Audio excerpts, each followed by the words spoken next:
La preparación del actor de Konstantin Stanislavski, capítulo 16. En el umbral del subconsciente. 1.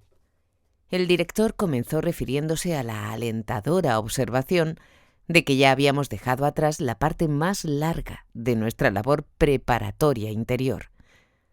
Toda esa preparación educa el estado creador interno de ustedes, los ayuda a encontrar el superobjetivo y la línea continua de acción crea una psicotecnia consciente y al final los lleva, lo dijo con algo de solemnidad, a la región del subconsciente.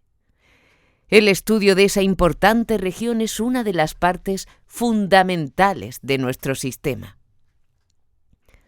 Nuestra mente consciente dispone y coloca en cierto orden los fenómenos del mundo exterior que nos rodean.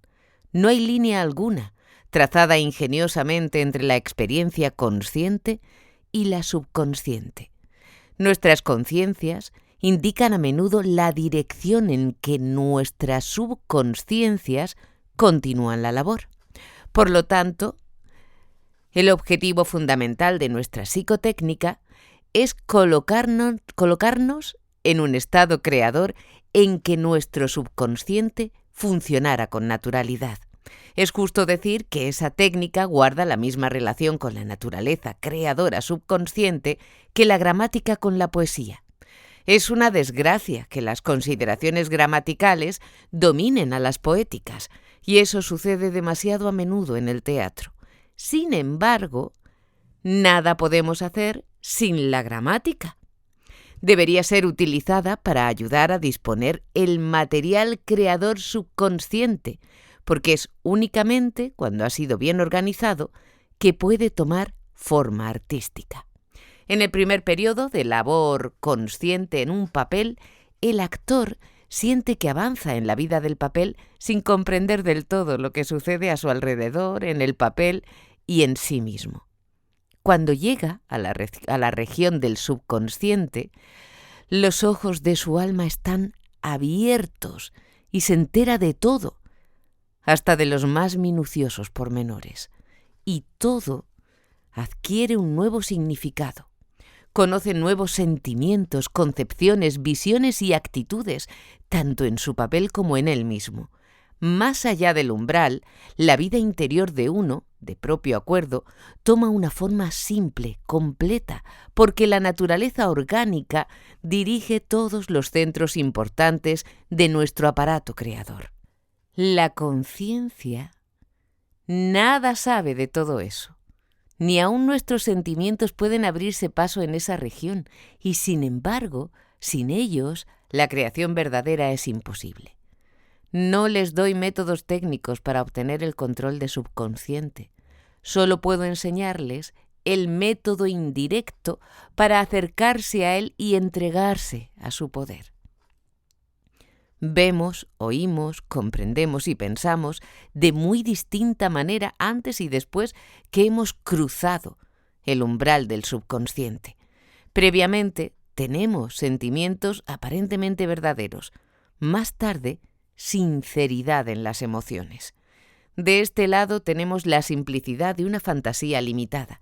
Más allá, la simplicidad de una amplia imaginación.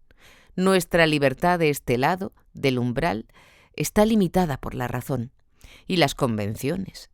Más allá de él, nuestra libertad es osada, voluntariosa, activa, avanzando siempre. Allí el proceso creador difiere cada vez que se repite. Me hace pensar eso la playa a lo largo del océano. Olas grandes y pequeñas llegan hasta la arena. Algunas juguetean en torno a nuestros tobillos, otras llegan hasta nuestras rodillas, otras parecen arrastrarnos los pies, mientras que las más grandes nos empujan mar adentro para luego lanzarnos nuevamente a la playa. A veces, la marea del subconsciente apenas toca al actor y se va. Otras envuelve a todo su ser, arrastrándolo a sus profundidades hasta que al fin lo arrojan nuevamente a la playa de la conciencia. Cuanto les estoy diciendo ahora está en la región de las emociones, no de la razón. Más que comprender lo que les digo, pueden sentirlo fácilmente. Por lo tanto, iría mejor al grano si en vez de prolongadas explicaciones les contara un episodio de mi propia vida que me ayudó a sentir el estado que les he descrito. Una noche, en una reunión en casa de unos amigos, hicimos algunos juegos malabares y, como broma, decidieron operarme. Introdujeron en la habitación 2 mesas, una para la operación y otra para colocar los supuestos instrumentos quirúrgicos. Se trajeron sábanas, vendas, palanganas y unas vasijas. Los cirujanos se colocaron camisas blancas y también a mí, el supuesto enfermo. Me tendieron sobre la mesa de operaciones y me vendaron los ojos. Empecé a inquietarme por los modales extremadamente solícitos de los doctores. Me trataban como si me encontrara en situación desesperada y todo lo hacían con la mayor seriedad. De pronto, una idea cruzó por mi mente. ¿Y si me cortaran de verdad? La incertidumbre y la espera me asustaron. Mi sentido del oído se agudizó y traté de no perder el mínimo ruido. A mi alrededor oía sus murmullos, verter el agua, el sonido de los instrumentos. De vez en cuando sonaba una palangana como una campana repicando a muerto. «Comencemos», murmuró alguien. Uno tomó con firmeza mi muñeca derecha. Sentí un dolor lento, pero no intenso, y luego 3 agudos puntazos. No pude evitar un temblor. Me frotaron algo fuerte y agudo contra la muñeca. Luego me vendaron, mientras la gente seguía moviéndose en torno alcanzándole cosas al cirujano. Finalmente, y luego de una larga pausa, empezaron a hablar en voz alta, rieron y me felicitaron. Sacaron la venda de mis ojos y en mi brazo izquierdo había un niño recién nacido, formado con mi mano derecha toda envuelta en gasa. En el reverso de la mano habían pintado una cándida cara infantil. La cuestión es esta. ¿Los sentimientos que experimenté eran verdaderos y mi creencia en ellos real? ¿O eran lo que llamamos aparentemente verdaderos? Naturalmente, no era verdad real y un sentido verdadero de fe, dijo Tolstov mientras recordaba sus sensaciones, aunque debiéramos casi decir que para los requerimientos del teatro viví verdaderamente esas sensaciones, y sin embargo no hubo esfuerzo que presionara la creencia en lo que estaba padeciendo, sino un constante movimiento pendular oscilatorio entre la creencia y la duda, entre las verdaderas sensaciones y la ilusión de tenerlas. Todo el tiempo sentí que si en realidad hubiera tenido que operarme, pasaría momentos muy semejantes a los de esa operación de broma. Ciertamente, la ilusión fue lo suficientemente intensa. Sentí en determinados momentos que mis emociones eran iguales a lo que hubiera sido en realidad. Me recordaron sensaciones familiares en la vida real. Hasta tuve el presentimiento que perdería el sentido, aunque solo por unos minutos.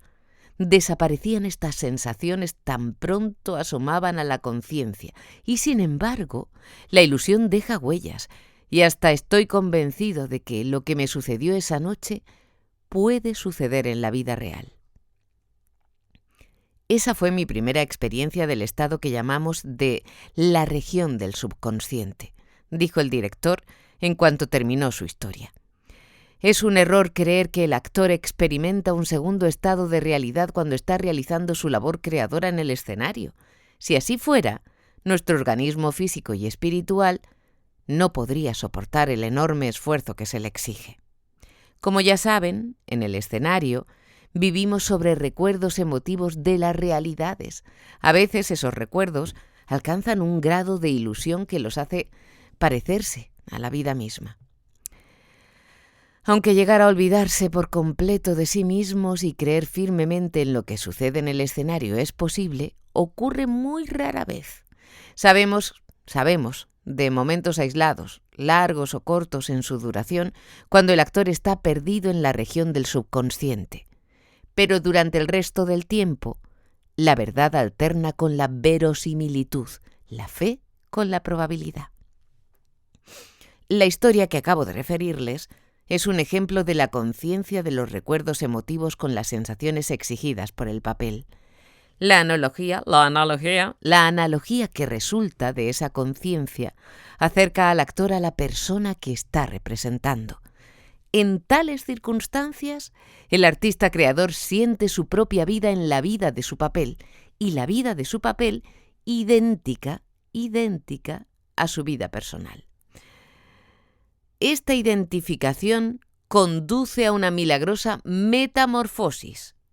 Después de unos momentos de reflexión, Tolstói continuó. Otras cosas, además de tales coincidencias entre la vida real y el papel, nos introducen en la región del subconsciente. A menudo, un simple acontecimiento exterior que nada tiene que ver con la obra o con el papel, o las circunstancias peculiares del actor, inyectan de pronto un poco de vida real en el teatro e instantáneamente nos arrastra a un estado de creación subconsciente. ¿Cuál, por ejemplo?, le preguntaron. Cualquiera, hasta la caída de un pañuelo o de una silla. Un accidente vivo en la atmósfera acondicionada del escenario es como una brisa de aire fresco en un ambiente sofocante.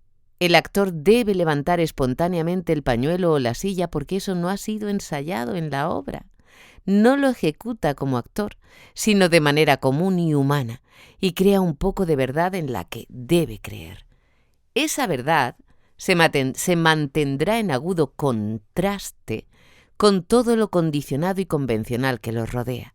Queda a su arbitrio el incluir esos momentos accidentales de realidad en su papel o dejarlos ir.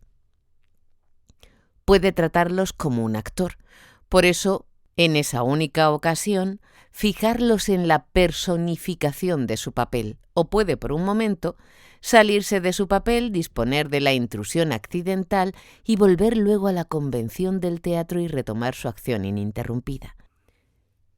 Si cree su verdad en ese acaecimiento espontáneo y lo utiliza en su papel, éste lo ayudará, lo colocará en el camino que lleva al umbral del subconsciente. Tales hechos menudos actúan con frecuencia como diapasón, tocan una nota viva y nos obligan a volver de una falsedad y la artificialidad a la verdad. Un momento de esos basta para dar dirección al resto del papel. Por lo tanto, aprendan a apreciarlos, no dejen que se pierdan, aprendan a utilizarlos sabiamente cuando ocurren en forma espontánea. Son medios excelentes para acercarlos al subconsciente. 2. La primera observación de hoy fue: hasta ahora hemos tratado hechos accidentales que pueden servir de aproximación al subconsciente, pero no podemos basar sobre ellos regla alguna. ¿Qué puede hacer el actor si no está seguro del éxito?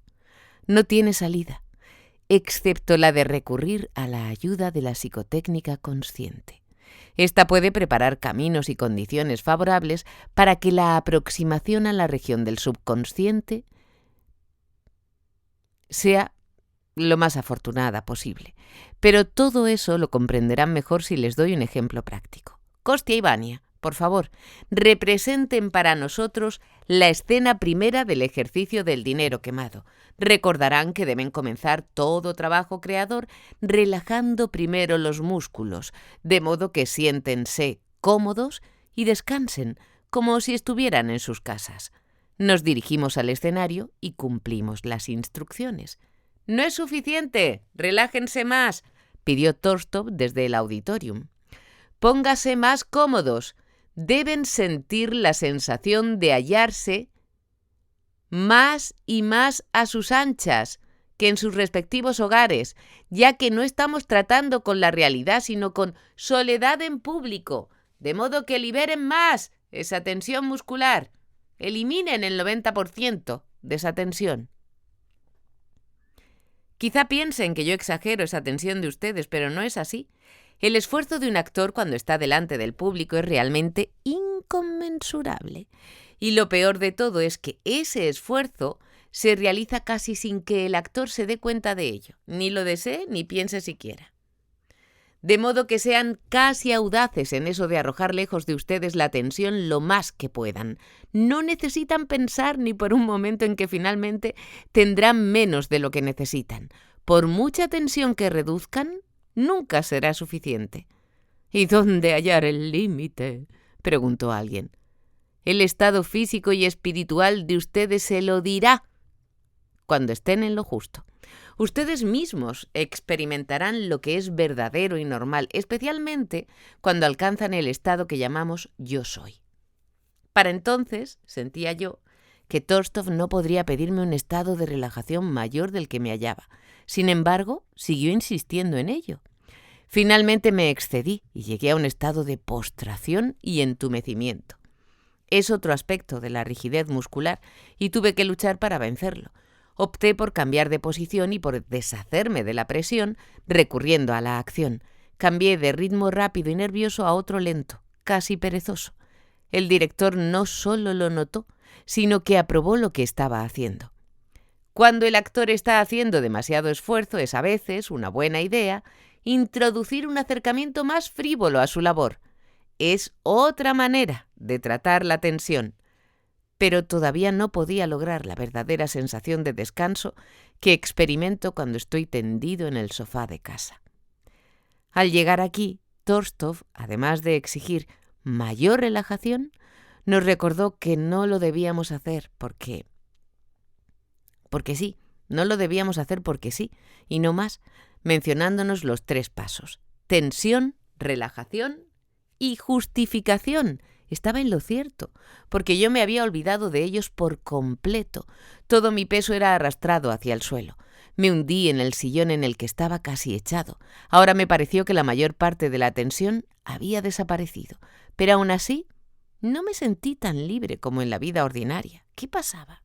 Cuando me detuve a analizar mi condición, encontré que mi atención era forzada y me impedía la relajación. El director dijo: la atención forzada los traba tanto como los espasmos musculares.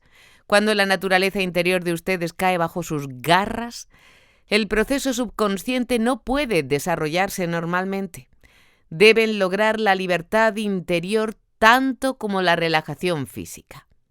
¿Cómo podemos manejar los espasmos internos? Los espasmos internos. ¿Cómo?, preguntó un estudiante. De la misma manera que con las contracciones musculares.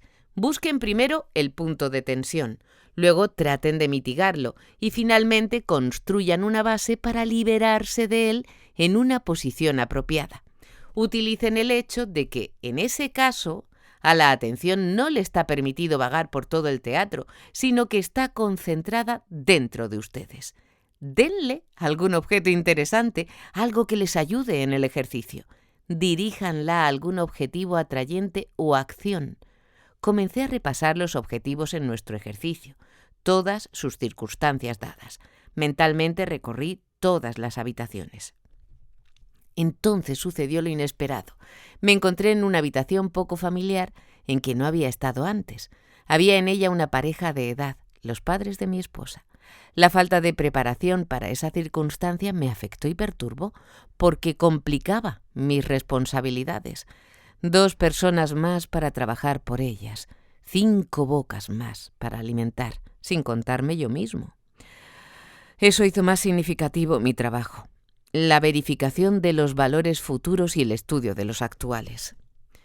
Me senté en el sillón y nerviosamente retorcí un trozo de piolín con los dedos. «Eso sí que estuvo bien», exclamó Tolstoj aprobándome. «Eso fue una verdadera liberación de la tensión. Ahora puedo creer que cualquier cosa que esté haciendo o pensando, aunque no sé exactamente qué es lo que tiene en la mente». Estaba en lo cierto, y cuando reparé en ello, mis músculos estaban libres de contracción. Evidentemente yo había alcanzado el 3er estado con naturalidad, sentándome allí y encontrando una base real para mi labor. Tiene verdadera creencia y fe en sus acciones. El estado que llamamos yo soy. Está en el umbral, me dijo con suavidad. Solo que no se apure. utilice su visión interior para ver el final de todo lo que hace. Si fuera necesario, introduzca alguna nueva suposición. Deténgase. ¿Por qué titubeó? Me fue fácil volver hacia la huella. Solo tuve que decirme: supongamos que encuentran un déficit en los valores. Eso significaría volver a verificar todos los libros y los valores. ¡Qué horrible trabajo! Y tener que hacerlo todo solo a esta hora de la noche. Mecánicamente saqué el reloj. Eran las 4 en punto. ¿De la tarde o de la madrugada? Por el momento supuse esto último. Estaba excitado e instintivamente me lancé hacia el escritorio y comencé a trabajar con furia. Alcancé a oír que Tolstov hizo algunos comentarios aprobatorios y explicó a los estudiantes que ese era el acercamiento correcto al subconsciente. Pero no presté atención por más tiempo a ningún estímulo. No lo necesitaba porque en realidad estaba viviendo en el escenario y podía hacer todo lo que se me ocurría. Evidentemente el director, habiendo logrado su propósito pedagógico, estaba pronto a interrumpirme, pero yo estaba impaciente por adherirme a mi estado de ánimo y seguí adelante. Ya veo, les dijo a los demás, es una gran ola. Yo no estaba satisfecho. Deseaba complicar mi situación mucho más y aumentar mis emociones, por lo que añadí una nueva circunstancia, un importante desfalco en mis valores. Al admitir tal posibilidad me dije: ¿qué haría? Solo de pensarlo me sentía horrorizado. El agua le llega por la cintura, comentó Tolstov. ¿Qué haré? Dije con excitación. Debo volver a la oficina. Corrí hacia el vestíbulo, pero entonces recordé que la oficina estaba cerrada. Volví y me pasé nerviosamente tratando de reunir mis pensamientos. Por fin me senté en un rincón oscuro de la habitación para juzgar las cosas. Pude ver, con los ojos de mi mente, algunas severas personas repasando los libros y contando las acciones, haciéndome preguntas que no sabía contestar. Una obstinada desesperación me impedía expresarme con claridad. El dictamen fue fatal para mi carrera. Formaron grupos, siempre murmurando, mientras yo permanecía a un lado como un proscrito. Luego el examen, el juicio, el despido, la confiscación de propiedades, la pérdida de mi casa. Ahora está en el océano del subconsciente, dijo el director. Luego se inclinó sobre las candilejas y me dijo suavemente: no se apure, vaya hasta el fin. Se volvió a los estudiantes nuevamente y señaló que aunque yo estaba inmóvil, se podía sentir la tormenta de emociones que había en mi interior. Oí todas esas observaciones, pero no interfirieron con mi vida en el escenario, ni me arrastraron fuera de él. Al llegar aquí sentía que la cabeza me giraba, ya que mi papel y mi propia vida estaban tan entremezcladas que parecían hundirse. No tenía idea de dónde comenzaba una y terminaba la otra. Cesó mi mano de enroscar la cuerda alrededor de mis dedos y me quedé inerte. Es la mismísima profundidad del océano, explicó Tolstov. No sé qué sucedió después. Solo sé que encontré fácil y agradable ejecutar toda clase de variaciones. Decidí una vez más que debía ir a la oficina, luego a mi abogado, o, cambiando de opinión, debía encontrar ciertos papeles para limpiar mi nombre, y comencé su búsqueda en todos los cajones. Cuando terminé de representar, el director me dijo con gran seriedad: ahora tiene derecho a decir que ha encontrado el océano en la subconsciencia a través de su propia experiencia. Podemos hacer experimentos análogos utilizando cualquiera de los elementos del modo creador como punto de partida, imaginación y suposiciones, deseos y objetivos si están bien definidos, emociones si se despiertan en forma natural. Puede empezar con varias suposiciones y concepciones. Si en una obra siente la verdad subconscientemente, el estado de yo soy y su fe en ella seguirán naturalmente. Lo importante que es preciso recordar para todas esas combinaciones es que cualquiera que sea el elemento que elijan para empezar, deben conducirlo hasta el límite de sus posibilidades. Ya saben que al levantar cualquiera de esos eslabones de la cadena creadora, los arrastran a todos. Yo estaba en un estado de éxtasis, no porque el director me hubiera alabado, sino porque había sentido nuevamente la inspiración creadora. Cuando le confesé esto a Torstov, dijo: «No saca la verdadera conclusión de la lección de hoy. Hay algo mucho más importante de lo que piensa hoy tuvo lugar. La llegada de la inspiración es solo un accidente. No puede contar con ella, pero puede confiar en lo que en realidad sucedió. La cuestión es, la inspiración no le llegó a usted espontáneamente. La exigió preparando su camino. Este resultado es de mucha mayor importancia. La conclusión satisfactoria que podemos inferir de la lección de hoy es que usted posee ahora el poder de crear condiciones favorables para el nacimiento de la inspiración. Por lo tanto, piense en lo que despierta sus fuerzas motrices interiores, lo que produce su modo creador interior. Piense en su superobjetivo y en la línea continua de acción que lleva hacia él. En resumen, tenga en su mente todo lo que puede ser conscientemente controlado y que lo llevará a la subconsciencia. Esa es la mejor preparación posible para la inspiración, pero nunca ensaye un acercamiento directo a la inspiración porque sí no más. Podría resultar una contorsión física y lo opuesto a cuanto usted desea. Desgraciadamente, el director tuvo que posponer la explicación más detallada del asunto hasta la lección siguiente. 3. Hoy continuó Torstov resumiendo los resultados de nuestra última lección. Comenzó: Costia les ofreció una demostración práctica de la manera en que la psicotécnica consciente despierta la creación subconsciente de la naturaleza. Al principio habrán creído que nada nuevo habíamos logrado. La labor se comenzó, como debía hacerse, con la liberación de los músculos. La atención de Costia se concentró en su cuerpo, mas él la transfirió diestramente a las supuestas circunstancias del ejercicio. Nuevas complicaciones internas justificaron su estar sentado allí inmóvil en el escenario.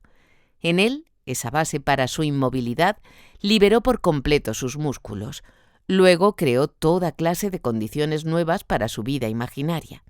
Ellas realzaron la atmósfera de todo el ejercicio y agudizaron la situación con posibles implicaciones trágicas. Eso fue la fuente de una verdadera emoción. Ahora preguntarán: ¿qué hay de nuevo en todo esto? La diferencia es infinitesimal y reside en haber obligado a llevar hasta el límite cada acto creador. Eso es todo. ¿Cómo puede ser eso todo?, dijo Vani abruptamente. Muy sencillo. Lleve todos los elementos del estado creador interno, las fuerzas motrices internas y la línea continua de acción al límite de la actividad humana, no teatral, y sentirá inevitablemente, la realidad de la vida interior. Lo que es más, no podrá resistir creer en ella. ¿Han notado que cada vez que esa verdad y la creencia en ella se origina, involuntariamente interviene el subconsciente y la naturaleza comienza a funcionar? Pues bien, cuando la psicotécnica consciente es llevada a su máxima extensión, el terreno está preparado para el proceso subconsciente de la naturaleza. Si tan solo intuyeran cuán importante es esta nueva adición. Es muy agradable el pensar que cada trozo de creación esté lleno de impaciencia, exaltación y complejidades. En realidad, hallamos que hasta la acción o sensación más pequeña, los medios técnicos más ligeros, pueden adquirir un hondo significado en el escenario si solo son impulsados a su límite de posibilidad, al límite de la verdad y fe humana y al sentido de yo soy. Cuando ese punto es alcanzado, Cuando ese punto es alcanzado, su caracterización total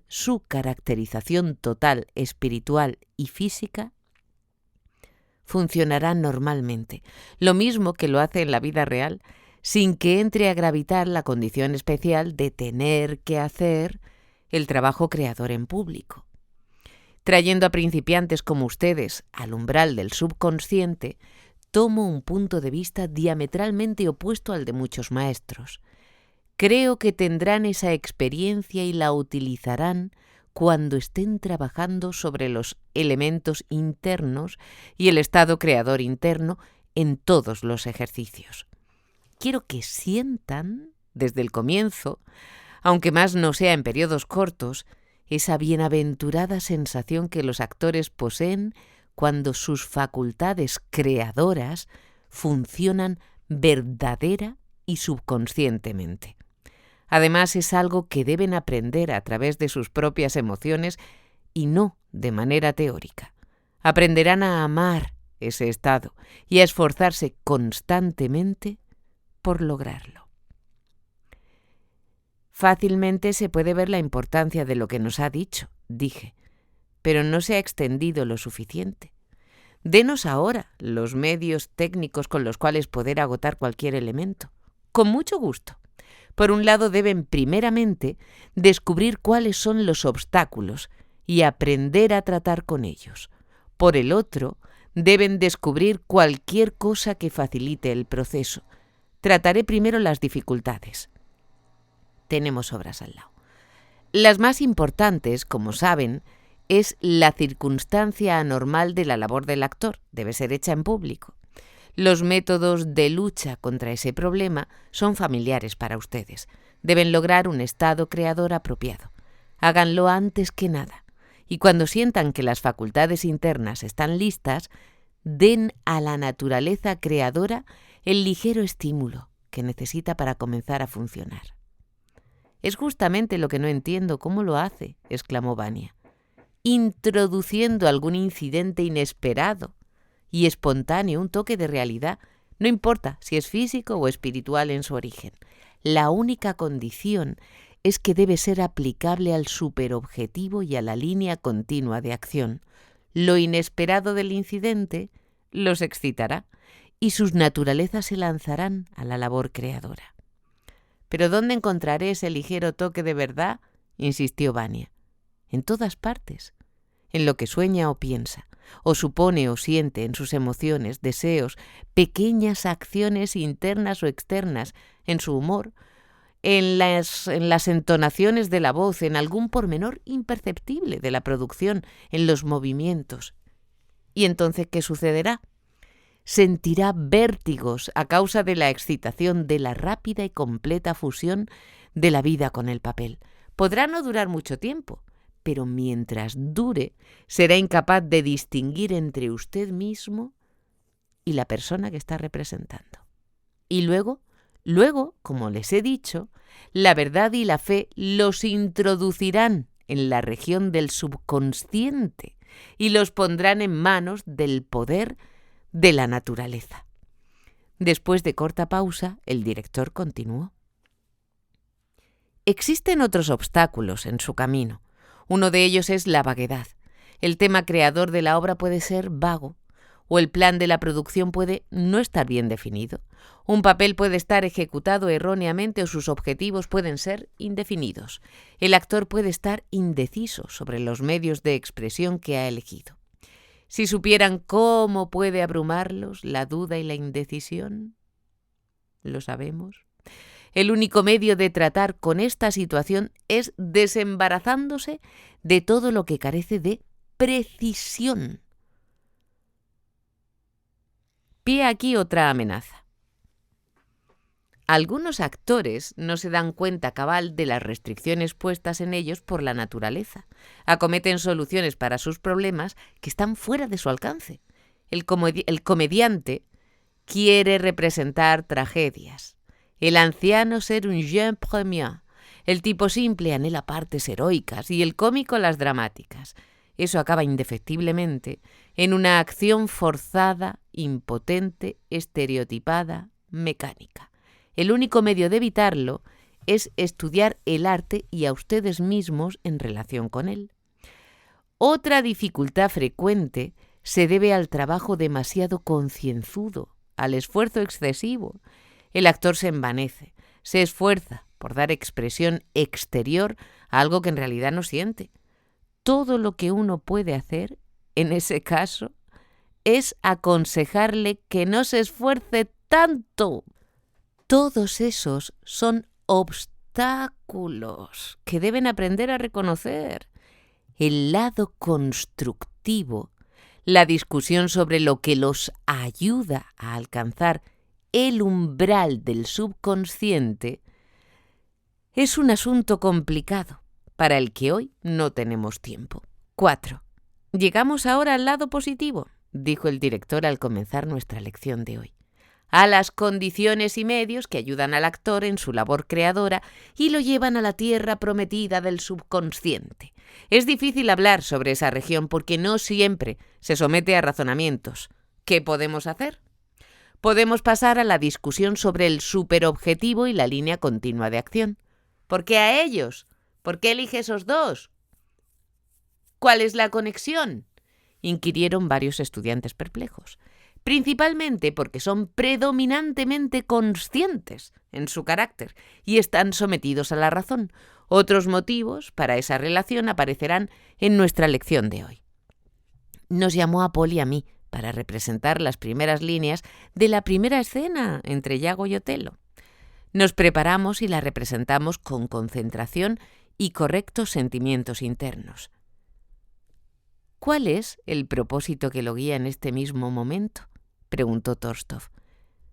Mi primer objeto es atraer la atención de Kostia, contestó. Yo me había concentrado en lo que Paul estaba diciendo y trataba de visualizar interiormente sus observaciones, expliqué. En consecuencia, uno de ustedes atraía la atención del otro a fin de llamar su atención y el otro trataba de penetrar y visualizar las observaciones que les hacían a fin de penetrarlas y visualizarlas. No, ciertamente, protestamos con vigor, pero eso es todo lo que pudo ocurrir en ausencia de un superobjetivo y de la línea continua de acción para la obra completa. No puede haber nada más que acciones individuales sin relación entre sí, tomadas porque sí. Repitan ahora lo mismo que acaban de hacer y agreguen la escena siguiente, en la que Otelo bromea con Iago. Cuando terminamos, Torstov nos volvió a preguntar cuál había sido nuestro objetivo. «Dolce far niente», fue mi respuesta. ¿Qué se hizo de su objetivo previo del querer comprender a su colega? Fue absorbido por el paso siguiente, más importante. Repitan ahora y agreguen todavía otro trozo, los primeros indicios de celos. Hicimos lo que se nos ordenaba. Y definimos nuestro objetivo torpemente, como burlándonos de lo absurdo de la solemne promesa de Iago. ¿Y ahora? ¿Dónde han quedado los primeros objetivos?, indagó Torstov. Iba a decir que ellos también habían sido absorbidos por el propósito subsiguiente y más importante, pero pensé mejor mi respuesta y permanecí en silencio. ¿Qué sucede? ¿Qué los perturba? El hecho de que en este punto de la obra, el tema de la dicha es dejado a un lado y comienza el nuevo tema de los celos. ¿No se separa?, corrigió Torstov. Cambia con las circunstancias variables de la obra. La línea pasa primero por un periodo de felicidad para el Otelo recién casado. Bromea con Iago. Viene luego la sorpresa, la desesperación, la duda. Repele la embestidora tragedia, calma sus celos y vuelve a su estado feliz. Estamos familiarizados en realidad con tales cambios de estados de ánimo. La vida transcurre llanamente, de pronto la duda, la desilusión o la pena se introducen y sin embargo más tarde se disipan y todo vuelve a brillar. Nada deben temer de tales cambios. Por el contrario, saquen el mejor partido posible de ellos para intensificarlos. En el ejemplo presente eso es fácil de hacer. Solo tienen que recordar las primeras etapas del romance de Otelo con Desdémona, el reciente pasado feliz y luego contrastar todo esto con el horror y la tortura que Yago está preparando al moro. No comprendo. ¿Qué debemos recordar de su pasado?, preguntó Vania. Piensen en aquellos maravillosos primeros encuentros en la casa de Brabancho, en los relatos de Otelo, las citas secretas, el secuestro de la novia y el matrimonio, la separación en la noche de la boda, en el encuentro en Chipre, bajo el sol meridional, la inolvidable luna de miel, y luego, cerniéndose sobre el futuro, el resultado de la endiablada intriga de Yago, el quinto acto. Ahora continúen. Representamos toda la escena hasta llegar al famoso voto de Yago por el cielo y las estrellas de consagrar su mente, voluntad y sentimientos, todo su ser, al servicio del ultrajado Otelo. Si se abren camino a través de la obra de esa manera, los objetivos más pequeños serán absorbidos naturalmente por propósitos mayores y menos numerosos, los que quedarán como mejores indicadores a lo largo de toda la línea continua de acción. Este objetivo mayor reúne subconscientemente todos los más pequeños y con el tiempo forma la línea continua de acción para la obra total. La discusión pasó seguidamente a tratar el nombre correcto para el primer gran objetivo. Ninguno, ni siquiera el director mismo, pudo decidir la cuestión. Naturalmente, no sorprendió a nadie, ya que un objetivo real, vivo y atrayente no puede encontrarse de inmediato y por medio de un proceso puramente intelectual. No obstante, careciendo de uno mejor, nos decidimos por un nombre poco feliz. Deseo idealizar a Desdémona y dedicar toda mi vida a su servicio. Mientras reflexionaba acerca de ese objetivo mayor, hallé que me ayudaba a intensificar toda la escena, así como también otras partes de mi papel. Sentía esto cada vez que comenzaba a delinear cualquier acción hasta el fin fundamental, la idealización de Desdémona. Todos los demás objetivos interiores perdieron su significado.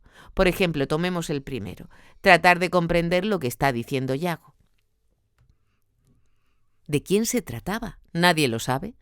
¿Por qué tratar de saberlo cuando está perfectamente claro que Otelo está enamorado, que no piensa sino en ella y no hablará de ninguna otra? Por lo tanto, todas las preguntas y pensamientos acerca de ella son necesarios y le agradan. Tomemos luego nuestro segundo objetivo. Dolce far niente. Ya no es más necesario ni correcto. Al hablar de ella, el moro está empeñado en algo importante y vital para él, y nuevamente por la razón de que desea idealizarla. Después del primer voto de Yago, me imagino que Otelo se rió. Era agradable para él pensar que ninguna mancha podría tocar su divinidad de cristal puro. Esta convicción lo colocó en un estado de ánimo feliz e intensificó su adoración por ella. ¿Por qué? Por la misma razón de antes.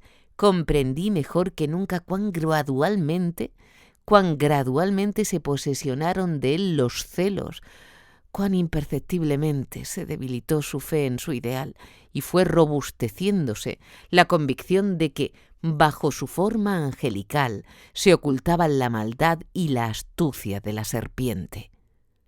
¿Dónde están los objetivos anteriores?, preguntó el director. Han sido todos absorbidos por nuestro interés en el ideal perdido. ¿Qué conclusión sacan de nuestra labor de hoy?, preguntó, y pasando luego a contestar su propia pregunta, hice que los actores que representaban la escena entre Otelo y Yago sintieran por ellos mismos, en la práctica, el proceso por el cual los objetivos mayores absorben a los más pequeños. Ahora Costia y Paul saben también que el propósito más distante los aleja del más cercano. Tal proceso es fácil de comprender. Cuando el actor se dedica a la persecución de un objetivo mayor, lo hace por entero. En tales ocasiones, la naturaleza tiene libertad para funcionar de acuerdo con sus propias necesidades y deseos.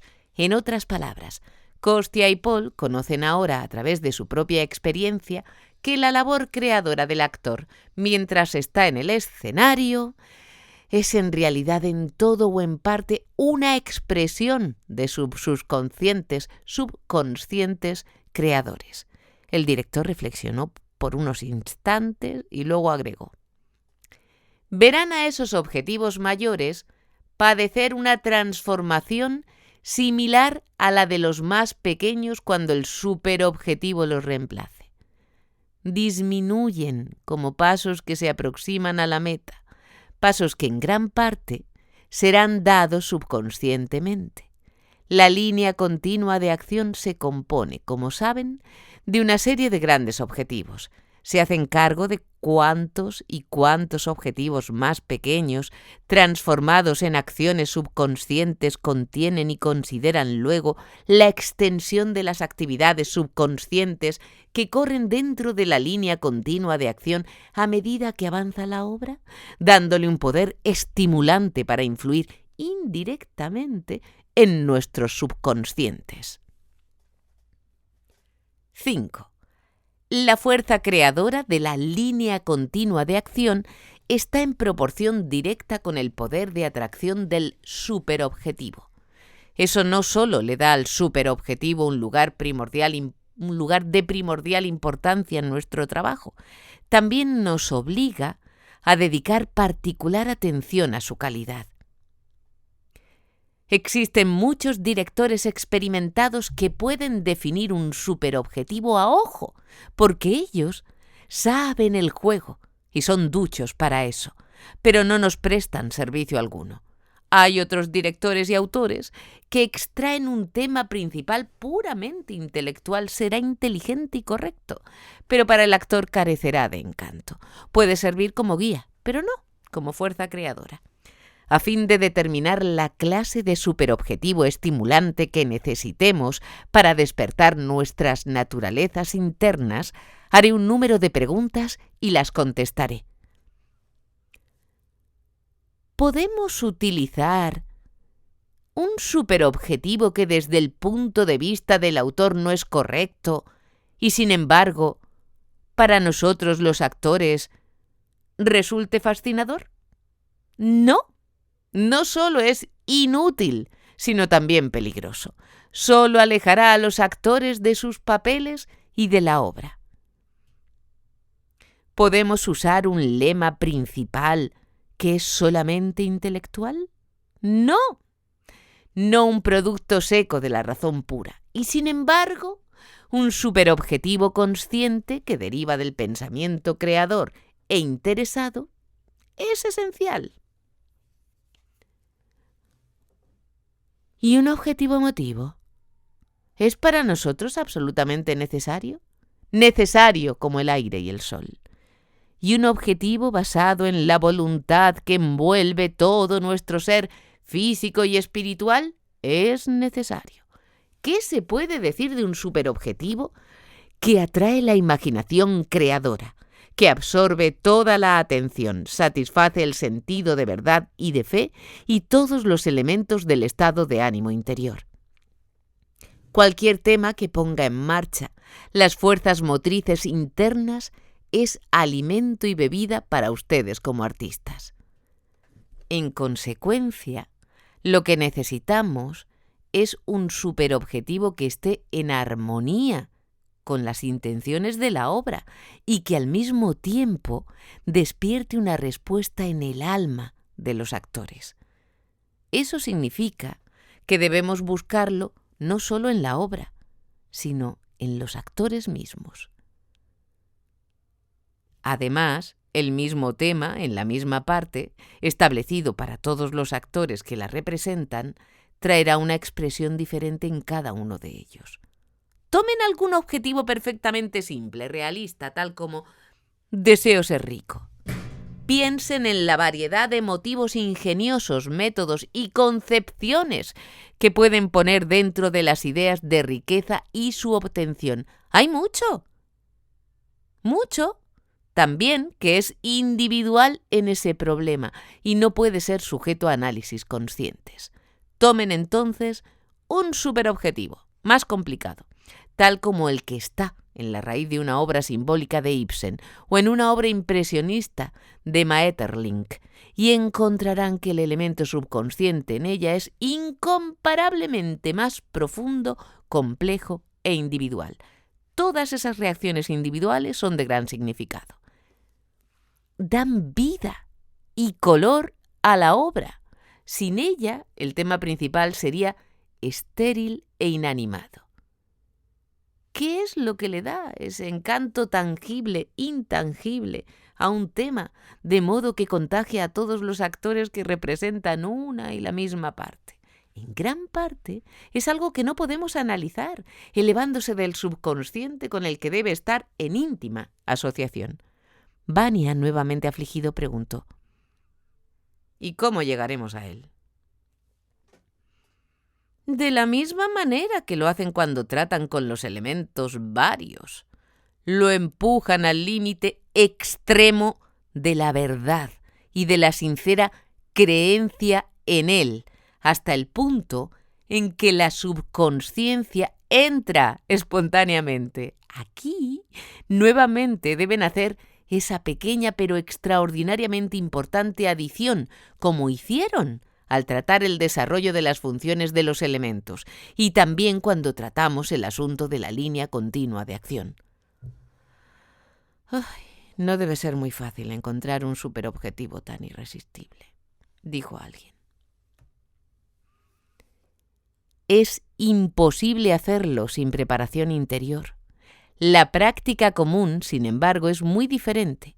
El director se sienta en su estudio y repasa la obra. Casi en el primer ensayo, anuncia a los actores el tema principal, quienes tratan de seguir su dirección. Algunos, accidentalmente, podrán entender la esencia interna de la obra. Otros se aproximarán de manera formal y externa.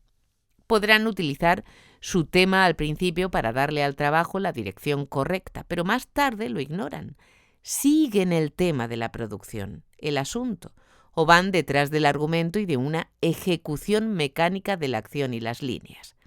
Naturalmente, un superobjetivo que lleva a tales resultados ha perdido todo su significado. El actor debe encontrar el tema principal por sí mismo. Si por alguna razón otro se lo da, debe filtrarlo a través de su ser hasta que sus propias emociones sean afectadas por él. Para hallar el tema principal, ¿es suficiente emplear nuestros métodos comunes de psicotécnica para originar un estado creador interno apropiado y luego agregar el toque que lleva a la región del subconsciente? A pesar del gran valor que doy a esa labor preparatoria, debo confesar que no creo que el estado interno que crea sea capaz de acometer la búsqueda del superobjetivo. No pueden ir en su busca fuera de la obra misma. Por eso es que deben, aunque sea en pequeña escala, sentir la atmósfera de su existencia imaginaria en la obra y volcar entonces esos sentimientos en su estado interior ya preparado. Lo mismo que la levadura produce la fermentación, ese sentido de vida en una obra llevará las facultades creadoras de ustedes a su punto de ebullición. ¿Cómo introducimos la levadura en nuestro estado creador?, dije confundido. ¿Cómo podemos hacer para sentir la vida de la obra antes de haberla estudiado? Grisham me apoyó diciendo: naturalmente debes estudiar la obra y su tema principal primero. ¿Sin preparación alguna? ¿A froid?, intervino el director. Ya les he explicado qué resultado da y he protestado contra ese tipo de acercamiento a una obra o papel. Mi principal objeción, sin embargo, es que pone a un actor en una posición imposible. No debe alimentarse forzosamente de las ideas, concepciones y memorias emotivas o sentimientos de otros. Cada persona debe vivir a través de sus propias experiencias. Es importante que sean para él individuales y análogas a las de la persona que va a representar. El actor no puede ser cebado como un capón. Su apetito debe ser excitado. Cuando éste se despierte, el actor pedirá el material que necesita para simples acciones y absorberá entonces lo que se le da y lo hará suyo. El trabajo del director es obtener que el actor pida y busque los pormenores que darán vida a su papel. No los necesitará para un análisis intelectual de su papel, sino que los querrá para lograr los objetivos verdaderos. Además, Cualquier información inmaterial que no necesite de inmediato para procurar sus propósitos solo pone en desorden su mente y se interpone en su trabajo. Tendrá que tratar de evitarlo con cuidado, especialmente durante el primer periodo de creación. ¿Qué podemos hacer entonces? Sí, dijo Grisha haciéndose eco de Vania. Usted nos dice que no debemos estudiar la obra y que sin embargo debemos saberla. Nuevamente les recuerdo que la labor que estamos discutiendo está basada en la creación de líneas formadas de objetivos pequeños, accesibles y físicos, de pequeñas verdades de creencia en ellas que son tomadas de la obra misma y que le otorgan atmósfera de vida. Antes de que hayan hecho un estudio minucioso de la obra o del papel, ejecuten alguna pequeña acción, no importa que sea muy pequeña, y háganlo con sinceridad y verdad. Digamos, por ejemplo, que una de las personas de la obra tiene que entrar en una habitación. ¿Puede entrar en un cuarto?, preguntó Torstov. Puedo, contestó Vania con prontitud. Muy bien, entonces entre. Pero permítame asegurarle que no lo puede hacer hasta que no sepa quién es, de dónde viene, a qué habitación entra, quién vive en la casa y un montón de otras circunstancias dadas que deben influir en su acción. Para llevar a cabo todo esto, de modo que pueda entrar en la habitación como debe, lo obligará a aprender algo acerca de la vida de la obra. Además, el actor debe resolver esas suposiciones por sí mismo y darle su propia interpretación. Si el director trata de hacérselas entender por la fuerza, el resultado será la violencia. En mi manera de hacer, eso no puede suceder, porque el actor pide al director lo que necesita a medida que lo necesita. Es esta una condición importante para la creación libre e individual. El artista debe tener uso completo de su material espiritual y humano porque es lo único con que puede idear un alma viva para su papel. Aunque su contribución sea ligera, es mejor porque es suya. Supóngase, desarrollando el argumento, que cuando entra en esa habitación encuentra a un acreedor y que usted está muy atrasado en el pago de lo que le adeuda. ¿Qué hará? No lo sé, exclamó Vania. Debe saber. De otro modo no podrá representar el papel. Dirá las líneas mecánicamente y actuará con afectación en lugar de hacerlo bien. Debe colocarle en posición análoga a la del personaje. Si fuera necesario, añadirá nuevas suposiciones. Trate de recordar qué hizo cuando usted mismo estuvo en posición similar. Si nunca lo estuvo, cree una situación en su imaginación. A veces puede vivirse más intensamente, más agudamente, en la imaginación que en la vida real. Si hace todos los preparativos para su trabajo de manera humana, verdadera y no mecánicamente, si es lógico y coherente en sus propósitos y acciones y si considera todas las condiciones concomitantes de la vida de su papel. No dude ni por un momento que sabrá cómo actuar. Compare lo que ha decidido con el argumento de la obra y sentirá cierto parentesco con ella, en menor o mayor grado.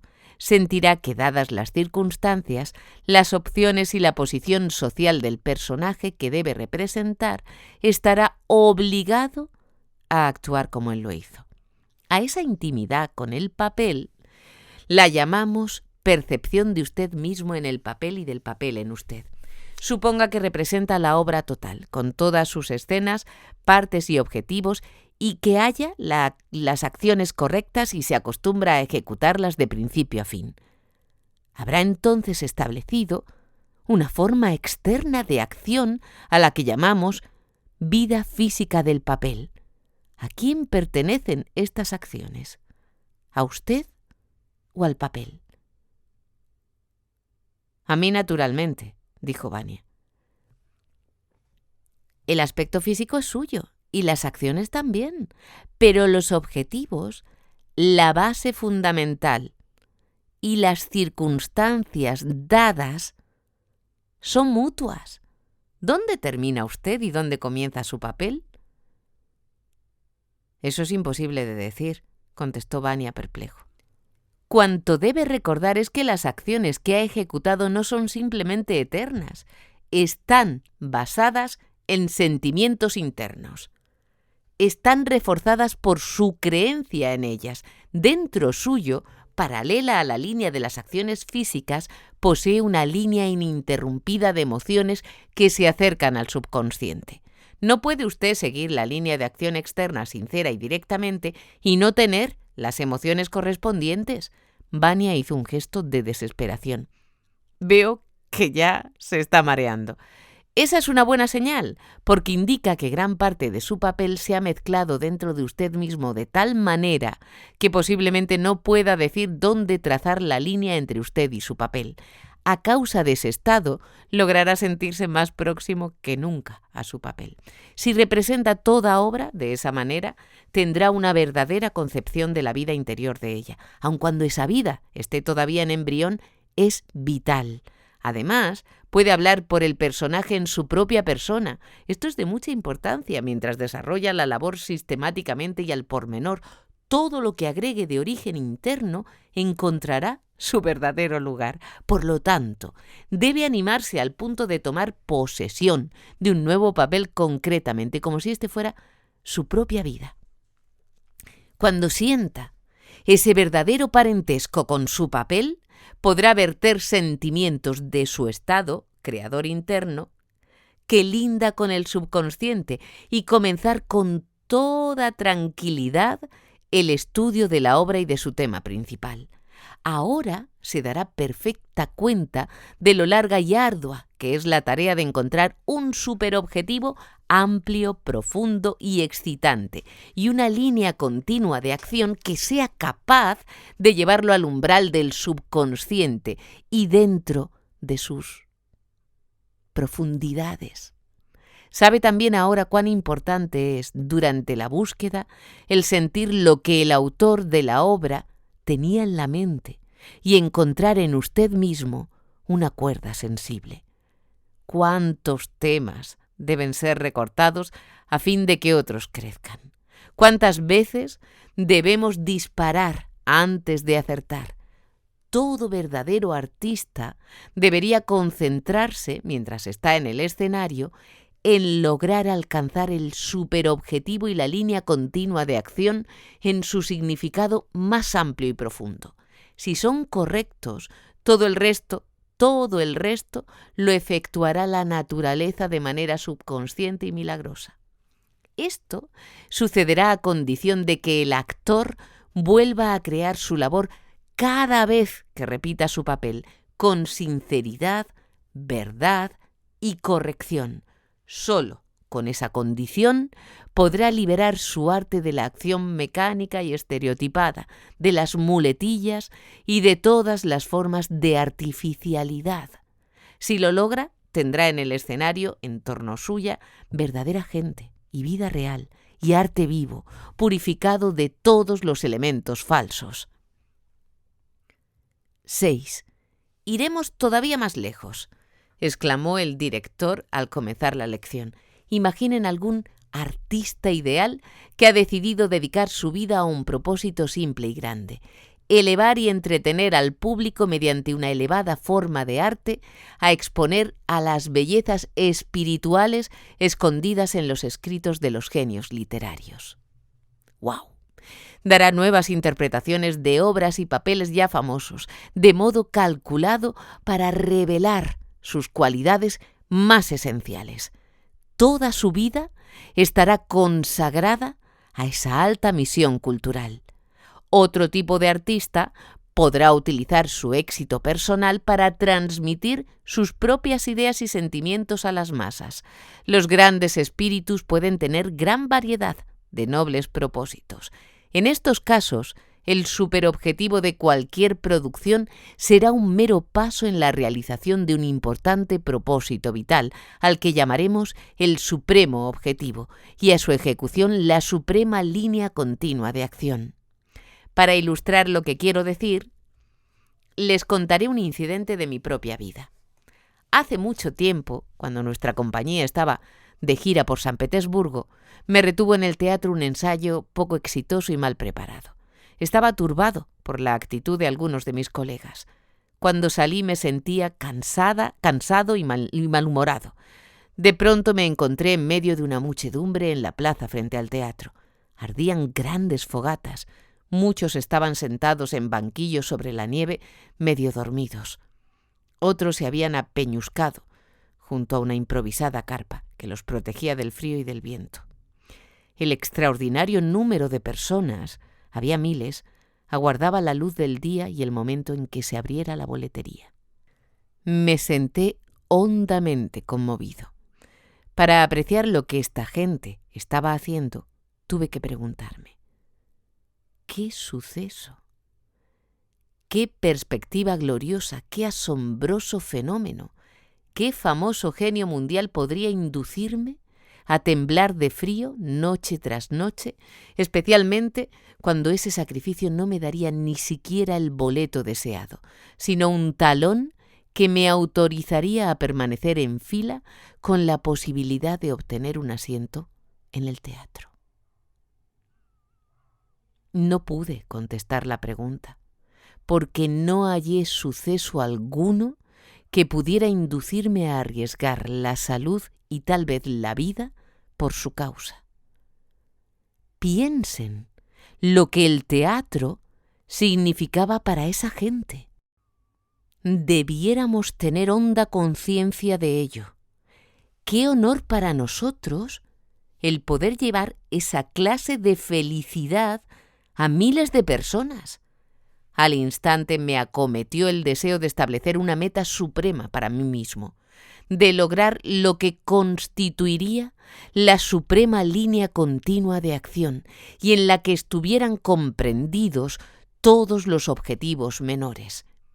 El peligro estaría en dejar a la propia atención centrarse por mucho tiempo en algún pequeño problema personal. ¿Qué sucedería entonces? Lo mismo que le sucede a un niño cuando ata un peso a la punta de una cuerda y lo enrosca en un palo. Cuanto más la enrosca, más se acota la cuerda y más pequeño se hace el círculo que describe. Finalmente choca con el palo, pero supongan que otro niño lanza su palo dentro de la órbita del peso. Su movimiento hará que su cuerda se enrosque en el segundo palo y arruinará el juego del primer niño. Nosotros, los actores, tenemos tendencia a desviarnos en la misma forma y a cifrar nuestra energía en problemas ajenos a nuestro propósito primordial. Eso es peligroso e influye perjudicialmente en nuestra labor. 7. Durante esas últimas lecciones me he sentido desanimado al oír tanto razonamiento acerca del subconsciente. El subconsciente es inspiración. ¿Cómo se puede razonar acerca de él? Fue aún más chocante el ser obligado a completar el subconsciente con pequeños trozos y migajas. Por eso me dirigí al director y le expresé mi parecer. ¿Qué le hace pensar que el subconsciente pertenece enteramente a la inspiración?, dijo, sin ponerse a pensar enseguida. Denme el nombre de alguna cosa. Se volvió abruptamente hacia Vania, quien dijo: ¿Una flecha? ¿Por qué una flecha? ¿Por qué no una mesa que está frente suyo? ¿O una araña que cuelga arriba de su cabeza? No sé, contestó Vania. Ni yo, dijo Torstov. Además, sé que nadie sabe. Solo su subconsciente puede decir por qué ese particular objeto surgió del fondo de su mente. Le hizo otra pregunta a Vania. ¿En qué está pensando y qué es lo que siente? ¿Yo? Vania titubeó.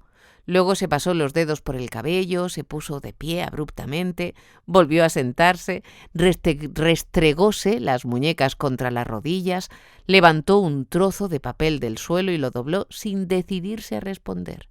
Torstov rió con ganas. Permítame verlo repetir conscientemente cada leve movimiento que acaba de hacer, antes de estar listo para contestar a mi pregunta. Solo su subconsciente puede resolver el enigma del porqué de esos movimientos. Inmediatamente se volvió hacia mí y dijo: ¿Notó que todo lo que Vania hizo carecía de inspiración y, sin embargo, contenía gran porción de subconsciente? Lo mismo hallará en mayor o menor grado en los actos más simples, en sus deseos, sus problemas, sus sentimientos y sus pensamientos. Ordinariamente vivimos muy cerca de él, lo hallamos en cada paso que damos. Desgraciadamente no podemos adaptar todos esos momentos de subconsciencia a nuestros usos, y también hay muy pocos de ellos donde más los necesitamos, cuando estamos en el escenario. Traten de encontrar algo del subconsciente en cualquier producción bien pulida, montada y trillada. Nada habrá en ella, excepto hábitos establecidos, tiesos, fijos, mecánicos. Pero los hábitos mecánicos son en parte subconscientes, insistió Grisha. Sí, pero no de la clase de subconsciente que estamos tratando, replicó Torstov. Necesitamos un subconsciente creador humano, y el lugar para buscarlo está sobre todo en el objetivo conmovedor y en su línea continua de acción. Allí la conciencia y la subconsciencia están delicada y maravillosamente ligadas. Cuando el actor es absorbido totalmente por algún profundo objetivo, de manera que lance con pasión todo su ser a su ejecución, alcanza un estado al que llamamos inspiración.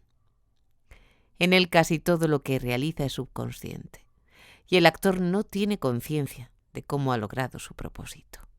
Por lo que ven, esos periodos de subconsciencia están diseminados a través de toda nuestra vida. Nuestro problema es separar cualquier cosa que se interponga entre ellos y reforzar cualquier elemento que facilite su funcionamiento. Nuestra lección de hoy fue corta, pues el director debía aparecer en una representación de la noche. 8. Hagamos un repaso, propuso el director mientras entraba en clase, por ser nuestra última lección. Después de cerca de un año de labor, cada uno de ustedes se habrá formado una idea definida del proceso creador dramático. Tratemos de comparar este concepto con el que tenían cuando llegaron aquí. María, ¿se acuerda de haber buscado un broche en los pliegues de la cortina porque de hallarlo dependía la continuación de sus estudios en nuestra escuela? ¿Puede recordar con cuánta ansiedad trató de encontrarlo? ¿Cómo corrió de un lado a otro simulando desesperación y cómo gozó con ello? ¿Le satisfaría ahora esa actuación? María lo pensó un momento y luego una sonrisa iluminó su rostro. Por último, sacudió la cabeza, evidentemente divertida por el recuerdo de sus primeras maneras cándidas e ingenuas. ¿Ya ven? Se ríe. ¿Y por qué? Porque actuaba en general, tratando de alcanzar su meta por una arremetida furiosa. No sorprende que cuanto lograra fuera dar una muestra exterior y errónea de los sentimientos de la persona que representaba. Recuerde ahora lo que experimentó al representar la escena con el niño Expósito, que muere en sus brazos. Dígame, cuando compara su estado de ánimo interior en esa escena con su primera exageración, si está satisfecha con lo que ha aprendido durante este curso. Ya no ríe, dijo Torstov. En verdad, el recuerdo de esa escena casi ha traído lágrimas a sus ojos. ¿Por qué? Porque al crear esa escena, usted siguió un camino completamente distinto. No asaltó directamente los sentimientos de los espectadores. Plantó las semillas y las dejó que fructificaran. Siguió las leyes de la naturaleza creadora. Pero debe saber cómo inducir a ese estado dramático. La técnica sola no puede crear una imagen en la que usted pueda creer y a la que tanto usted como los espectadores se puedan entregar por completo. Es por eso que ahora se dan cuenta de que la erección no es una artimaña técnica, no es un retrato externo de imágenes y pasiones como usted pensaba. Nuestro tipo de creación es la concepción y nacimiento de un nuevo ser, el personaje en el papel. Es un acto natural semejante al nacimiento de un ser humano. Si sigue cada cosa que sucede en el alma del actor, durante el periodo en que está viviendo su papel, admitirá que mi comparación es correcta.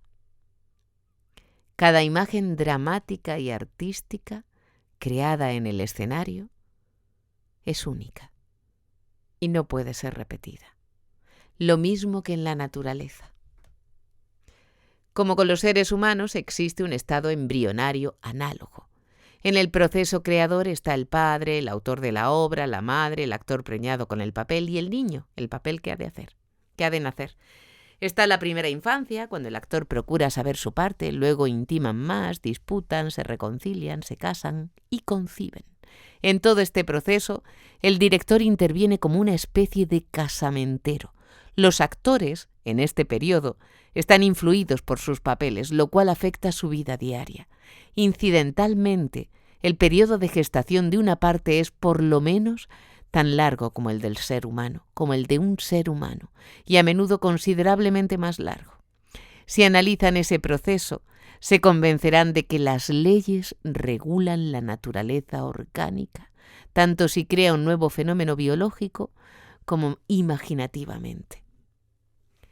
Se desviarán únicamente si no comprenden esa verdad, si no confían en la naturaleza, si tratan de inventar nuevos principios, nuevas bases, nuevo arte. Las leyes de la naturaleza están ligadas unas a las otras, sin excepción. Y desdichados los que intenten romperlas. Notas. Konstantin Stanislavski, seudónimo de Konstantin Sergeyev Alexeyev, actor, director escénico y pedagogo teatral, nació en Moscú el 5 de marzo de 1863 y murió en la misma ciudad en 1938. Tras participar en varios movimientos de vanguardia en 1998 con Nemirovich Dandachenko, fundó el Teatro de Arte de Moscú, que puso en escena las grandes obras de Chejov. Pronto empezó a desarrollar su sistema de interpretación que pretendía que el mundo emotivo de los personajes fuera proyectado al espectador de forma verídica y alejado de toda artificialidad en un efecto de realismo psicológico. Después de la Revolución Soviética, se dedicó exclusivamente a su trabajo de investigación, expuesto en sus libros. Un actor se prepara y la construcción del personaje, ambos de influencia determinante en el teatro europeo y estadounidense, y en los que desarrolla su teoría de la actuación como suma dramática entre técnica interior y exterior. Hijo de un industrial apasionado por el teatro y aficionado a organizar en su propia casa espectáculos en los que participaba toda la familia, Konstantin Stanislavski se dedicó al teatro desde muy joven. Pronto organizó compañías de aficionados. La más importante fue la Sociedad del Arte y Literatura, fundada en 1888, de las que fue animador, director y actor principal. En 1898 inauguró en colaboración con el autor teatral Vladimir Nemirovich Dachenko el Teatro de Arte de Moscú, que tenía como objetivos la renovación en sentido realista de las técnicas interpretativas y de la puesta en escena y la restitución a la labor teatral de su carácter de austera disciplina artística. El éxito de las obras de Chejov, Gorki y otros escritores contemporáneos, la perfecta eficiencia de la compañía, la magia de la puesta en escena, que evolucionó de manera gradual desde el naturalismo hasta un realismo psicológico sensible a las enseñanzas del simbolismo, y el singular talento de Stanislavski como director, convirtieron este teatro en uno de los más importantes de su época. La breve crisis de los años posteriores a la Revolución se vio superada tras el éxito de una gira americana, durante la cual Stanislavski recogió sus experiencias en el libro Mi vida en el arte, 1924. El teatro del arte recuperó su papel privilegiado en la vida de la cultura.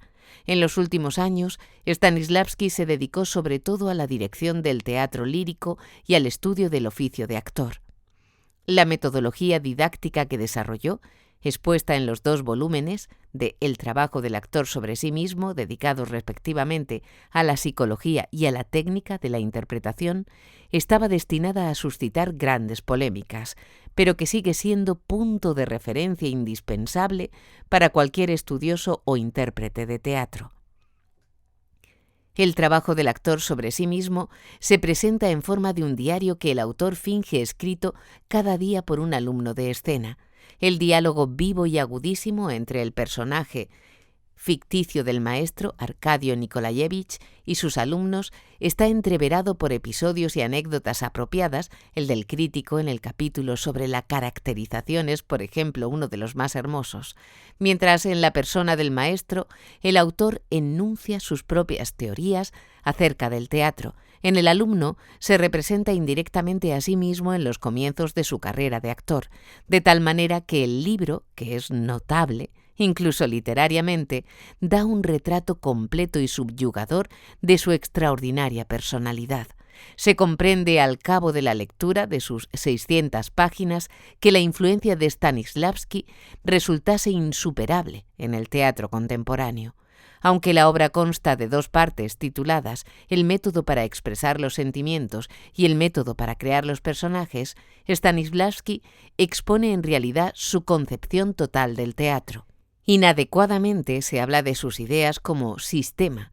De hecho, el autor negó siempre toda norma académica prefijada y llegó a considerar como indispensable lo imprevisto. Si hay algún método es individualmente libre, pues Stanislavski estimulaba a sus alumnos para que llegaran sobre todo a conocerse a sí mismos y por lo tanto a controlar y medir los movimientos libres de su subconsciente por medio de un conocimiento vigilante y riguroso. Su objetivo era hacer surgir del hombre al actor, identificando su expresión con la sinceridad y el arte con la verdad. No se aspira a una interpretación verista, sino a una interpretación verdadera. No se trata de representar los sentimientos, sino de experimentarlos realmente en la escena con la ayuda de la llamada memoria emotiva.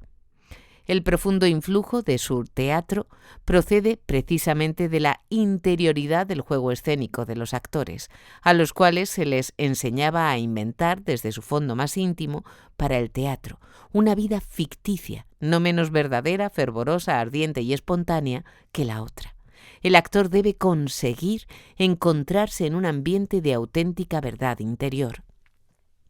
El problema capital para nosotros está en crear en la escena la vida interior del personaje y del drama, adaptando a esta vida extraña nuestros sentimientos personales y todos los elementos vitales de nuestra alma.